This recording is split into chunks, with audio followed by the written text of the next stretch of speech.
नमस्कार। एसी गुरु के YouTube channel में आपका स्वागत है।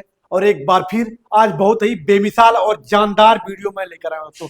और फाइनली आज की वीडियो में हम आपको ये बताएंगे कि स्प्लिट एसी में गैस चार्ज करने का सही तरीका क्या होता है और गैस चार्ज करते समय किन किन बातों का ध्यान रखेंगे और एक बार गैस खोलने के बाद जो दूसरी बार की अवस्था होती है वो कितने देर बाद होती है। तो इसकी पूरी प्रकरण को आज विस्तार पूर्वक हम आपको समझाएंगे। तो मेरी वीडियो पर आप अंत तक बने रहेगा।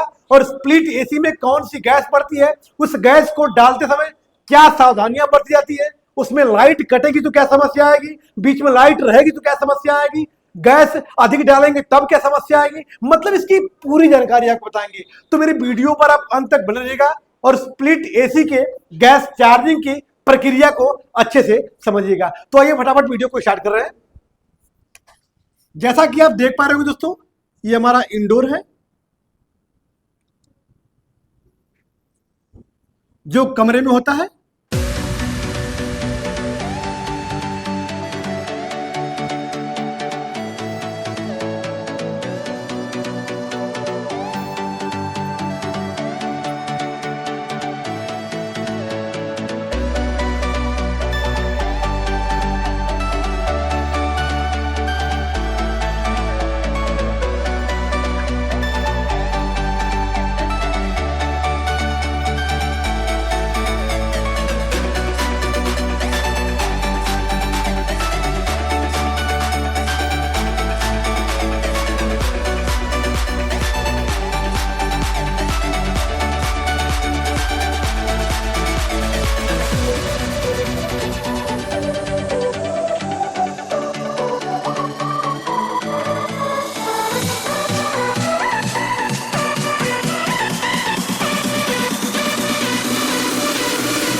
जी दोस्तों, तो ये मेरा फाइनली स्प्लिट एसी का संपूर्ण भाग बन चुका है।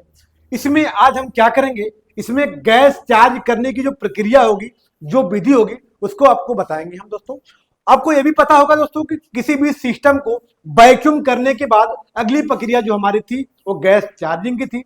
तो वैक्यूम करते समय हमने क्या क्या लगाया था, पहले वैक्यूम पे ले आएंगे और फिर वैक्यूम से भी तुरंत आपको गैस चार्जिंग पे जोड़ लेंगे ताकि दोनों प्रक्रिया आपको अच्छे से समझ में आ सके कि वैक्यूम के बाद फिर गैस चार्जिंग की प्रक्रिया कैसे होती है। थोड़ा सा वैक्यूम के बारे में बताएंगे आपको दोस्तों। वैक्यूम करते समय हम किस गेज का प्रयोग कर रहे थे, कंपाउंड गेज का। गेज हमारा कौन सा कंपाउंड गेज था। और कंपाउंड गेज दुनिया का एक ऐसा गेज होता है जिसके द्वारा गैस को, माफ करिएगा, हवा को निकालने का काम करते हैं, मतलब वैक्यूम करने का काम करते हैं और गैस चार्ज करने का काम करते हैं, दोनों काम करते हैं। क्योंकि निकालते समय ये सुई कहां आती है आपको पता होगा, पिछली वीडियो में आपको बताया भी था कि जब आप गैस निकालेंगे तो यहां 0 से -10 -20 -30 की तरफ आएगी। और जब इसमें आप गैस चार्ज करेंगे तो सुई कहां जाएगी, प्लस में। थोड़ा सा कैमरे को आप फोकस कर दीजिएगा।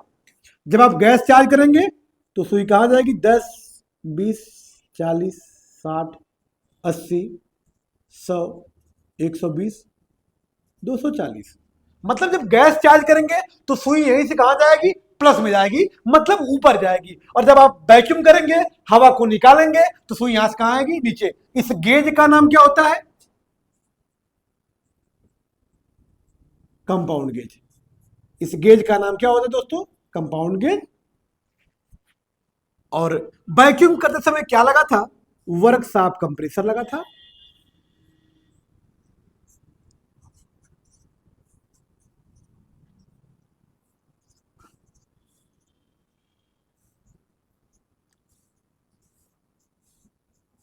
ये हमारा वर्कशॉप कंप्रेसर है दोस्तों।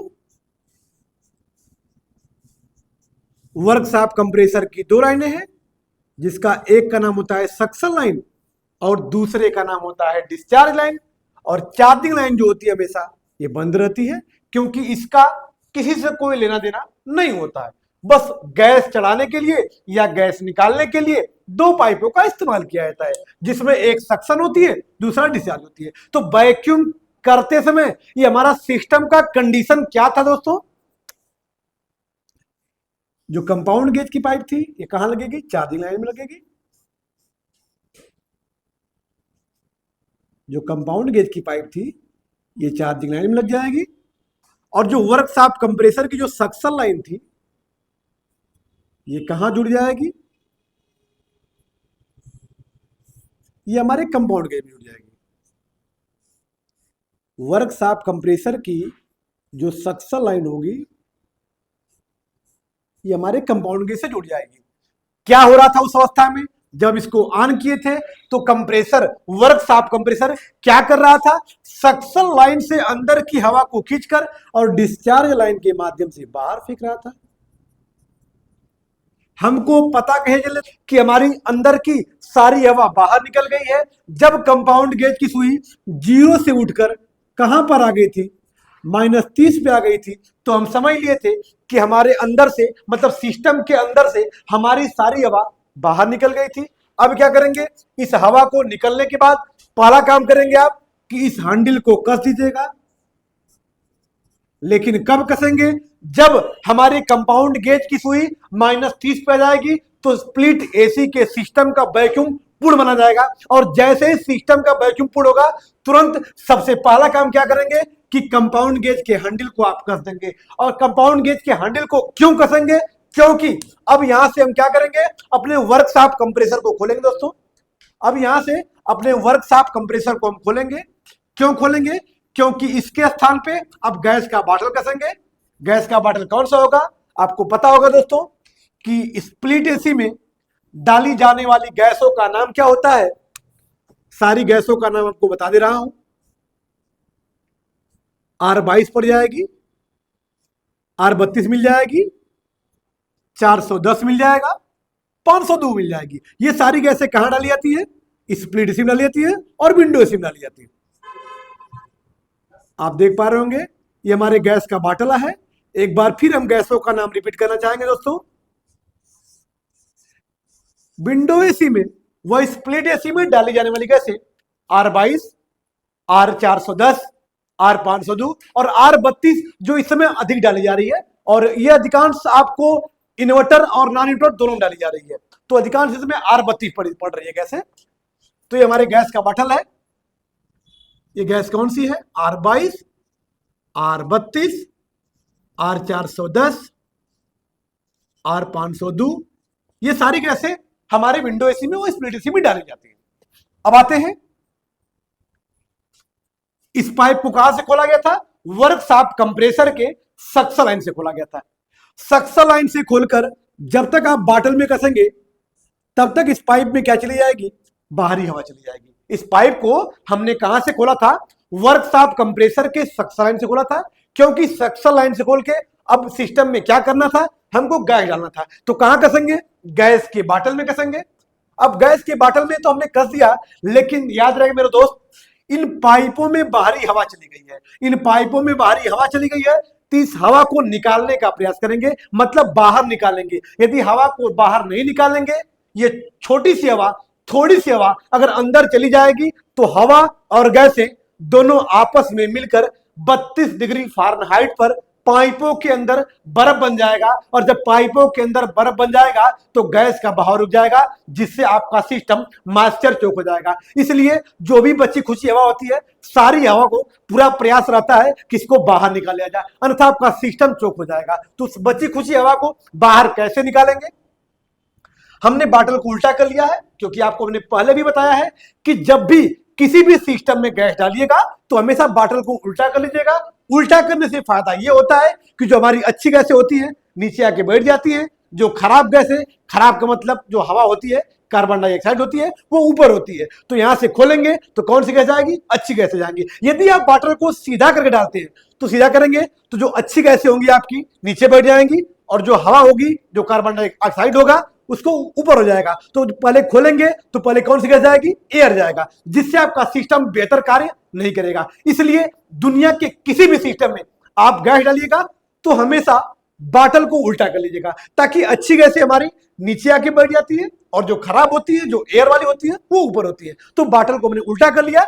उल्टा करके हमने क्या किया कि 1 से 2 सेकंड के लिए गैस को खोलेंगे, यहां से गैस खोलेंगे तो ये गैस से कहां जाएंगी, गेज के पास जाके रुक जाएंगी। गेज के पास क्यों रुकेंगी, क्योंकि हम हैंडल क्या किए, कसे हुए हैं। अब यहां तक गेज तक जाके रुकी हुई है, लेकिन गौर करिए ये वेरी वेरी इंपॉर्टेंट है। इस पाइप में पहले से क्या मौजूद थी, हवा, बाद में क्या छोड़े हैं, गैस। मतलब मेरे कहने का कि इस पाइप में आगे आगे हवा है और पीछे पीछे गैस है। अब यहां से पाइप का जो नट होगा थोड़ा सा ढीला करेंगे। कौन सी पाइप, जो रबड़ की चार्जिंग पाइप है जिसको आपने कंपाउंड गेज में कसा हुआ है। इस पाइप के बोल्ट को थोड़ा सा ढीला करेंगे आप, थोड़ा सा ढीला करेंगे तो यहां से हवा और गैसें दोनों यहां से तेजी से उड़ेंगी बाहर। लेकिन पहले क्या उड़ेगी, हवा, क्योंकि इस पाइप में आगे आगे क्या थी, हवा, पीछे पीछे क्या थी, गैस। अर्थात मेरे कहने का साफ साफ मतलब यह है मेरे दोस्त कि इस गैस को उड़ाने के लिए, इस हवा को उड़ाने के लिए 2-4 ग्राम 10 ग्राम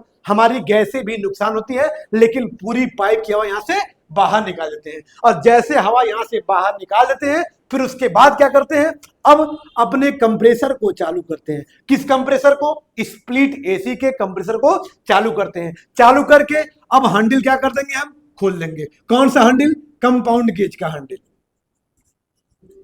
यहां से हैंडल खोल देंगे।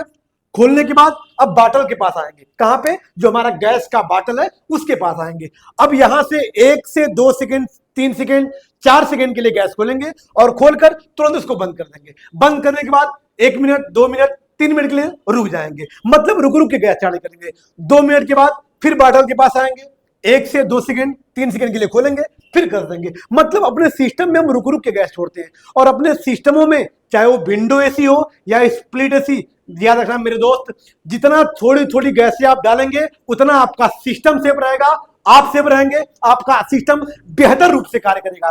तो आप क्या करेंगे, कैसे करेंगे, इस प्रक्रिया को जरूर फॉलो करिएगा। फॉलो क्या करेंगे, इसको 2 से 3 सेकंड के लिए खोलेंगे, फिर बंद कर देंगे। बंद करने के बाद जो दूसरी बार खोलने की अवस्था आएगी वह कितने देर बाद आएगी, 2 मिनट, 3 मिनट, 4 मिनट बाद आप खोल सकते हैं। फिर 4 मिनट बाद आप फिर आएंगे, फिर इसको 1 से 2 सेकंड के लिए खोलेंगे, फिर बंद करेंगे, फिर खोलेंगे, फिर बंद करेंगे। यह खोलने व बंद करने की प्रक्रिया तब तक करेंगे दोस्तों। लेकिन याद रखिएगा, गैस के दौरान हर बार आप जाके अपनी कूलिंग को चेक करते रहिएगा।